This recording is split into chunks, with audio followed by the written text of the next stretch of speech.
ছেলেরা যদি একবার মেহেদি পড়তে বসতো তাহলে বুঝতে পারতো মেয়েরা কত বেশি ধৈর্যশীল। আর এখন ঈদের আনন্দ একটাই, হাত ভরে ভরে মেহেদি পড়া। এদিকে আমার প্রত্যেকবারের মতো ঘুম চলে আসে, আমি শুয়ে পড়েছি, সাথে হাতে ভালোবাসার মানুষের নাম। আসসালামু আলাইকুম, কেমন আছেন সবাই? ঈদ যেহেতু চলে এসেছে, মেহেদি তো পড়তেই হবে। ঈদের এখন একটাই আনন্দ আমাদের কাছে, সেটা হলো মেহেদি পড়া। নিজের জন্য শপিং করাটা বলতে গেলে হারিয়েই গেছে, মেহেদিটাই আমার ভালো লাগে। তো আমার মেয়ে উল্টা মেহেদি পরিয়ে দিচ্ছিল মেহেদি আর্টিস্ট তন্নি আপু।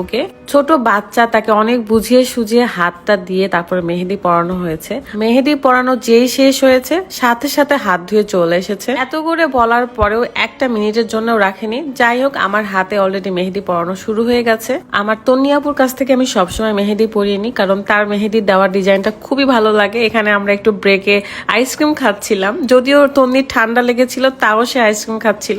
আইসক্রিম জিনিসটা সবারই অনেক পছন্দ। তন্নি আপু প্রত্যেকবারই একটা করে প্রোগ্রাম রাখে ঈদের সময় করে মেহেদি দেওয়ার জন্য, বাট এবার কোনো প্রোগ্রাম সে রাখে নাই, তাই ফার্স্টে আমিই দিচ্ছি। আপুর পেজের নাম MJS হেনা আর্ট, পেজটা আমার কমেন্ট বক্সে দেওয়া থাকবে, আপনারা চেক করে নেবেন। এবং রাজশাহীর ভেতরে যারা মেহেদি দিতে চান আপুর কাছ থেকে, তারা কিন্তু মেহেদি দিয়ে নিতে পারেন। ওয়াও, কত সুন্দর লাগতেছে আমার হাতে মেহেদিটা, একদমই ঈদ ঈদ ফিল হচ্ছে। আমরা মেয়েরা আর যাই করি না কেন, ঈদ আসলে মেহেদি দেওয়াটা বাদ থাকে না, সবাই একটু না একটু হলো মেহেদি পরি। অলরেডি আমি হাঁপিয়ে গেছি মেহেদি পড়তে পড়তে। মানে মেয়েরা কত ধৈর্যশীল, এটার একটাই প্রমাণ যে কত ধৈর্য নিয়ে মেহেদি পড়তে হয়, এমনকি যে দিয়ে দেয় তারও কত ধৈর্য। তৃষার হাতে আমি একটু দিতে গিয়ে তো পুরো হাত লেগে গেছে, মাজা লেগে গেছে। এদিকে আমার ঘুম পেয়ে গেছে। দেখেন, তৃষা তন্নি আপুর সাথে একটু দুষ্টামি করতেছিল। তৃষা অনেক নাস্তা পানি আমাদেরকে খাওয়াইছে, আম্মা খাইছে, আইসক্রিম এনে দিয়েছে। এদিকে আমার হাই তুলতে তুলতে চোখ দিয়ে পানি চলে আসছে, মানে এতটাই আমার টায়ার্ড লাগতেছে বসে থাকতে থাকতে। মেহেদি দেওয়া শেষের পথে আমার যেন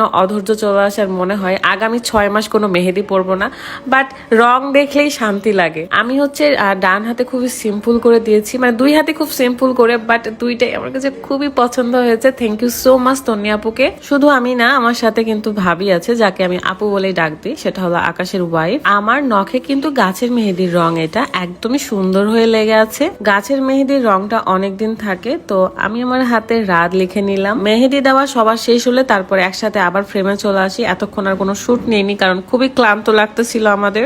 ওয়াও, কত সুন্দর লাগতেছে আমাদের হাতগুলো। যদিও স্বর্ণাপুর হাতের তালুতে আর দেওয়া হয়নি, তাই সে দুঃখ প্রকাশ করতেছিল, কিন্তু সে খুবই খুশি কারণ তার দুই হাতের ওপরে দেওয়া হয়েছে। সে তার হাজবেন্ডের নাম হাতে লিখেছে, এন্ড আমি আমার হাজবেন্ডের নাম হাতে লিখেছি।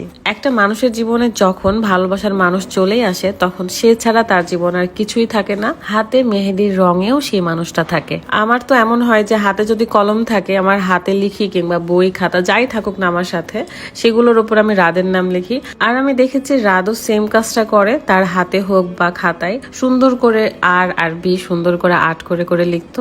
আমি যেহেতু বিকালবেলা দিয়েছিলাম মেহেদি, এন্ড সন্ধ্যার পরে যখন মেহেদিগুলো খুশি খুশি পড়ে যায়, তখন এই রংটা এসেছে। এটা 2 দিন পর আরো গাঢ় কালার হবে। আর বসে বসে আমি পরে তৃষাকে দিয়ে দিয়েছি এক হাতের তালুতে।